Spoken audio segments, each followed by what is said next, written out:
ஆமாம், நீங்கள் சொல்கிறதும் கரெக்டு தான். எதுக்கு தேவையில்லாமல் அவங்கள இவங்கள பேசிக்கிட்டு உங்கள் வேலையை பாருங்களேன், எதுக்கு வளர்த்து விட்றீங்க பேசி பேசி அப்படின்னு சொல்லி கேட்குறீங்க.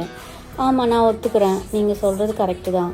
ஆனால் ரீல்ஸ் போடுறேன்னா ஆனால் வியூஸே போக மாட்டேங்குது. அதுக்கு என்ன பண்ணுறது? நான் வந்து ரீல்ஸ் பார்க்கும்போது ஸ்க்ரால் பண்ணி பார்த்துட்டு இருந்தால் ரீல்ஸ் ஏதாச்சும் வந்துச்சுன்னு வச்சுக்கோங்களேன், அவங்க பாட்டு பாடி ஏதாவது போட்டிருந்தாங்கன்னா எனக்கு பிடிக்க மாட்டேங்குது, தள்ளி விட்டுடுறேன். அதே மாதிரி தான் நான் மற்றவங்களுக்கும் இருக்கும். என்னோடய ரீல்ஸ் வரும்போது தள்ளி விட்டுடுறாங்க.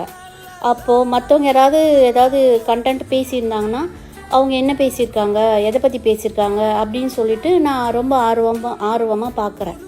அதே மாதிரி தான் நான் என்னோடய வீடியோஸும் பார்ப்பாங்க.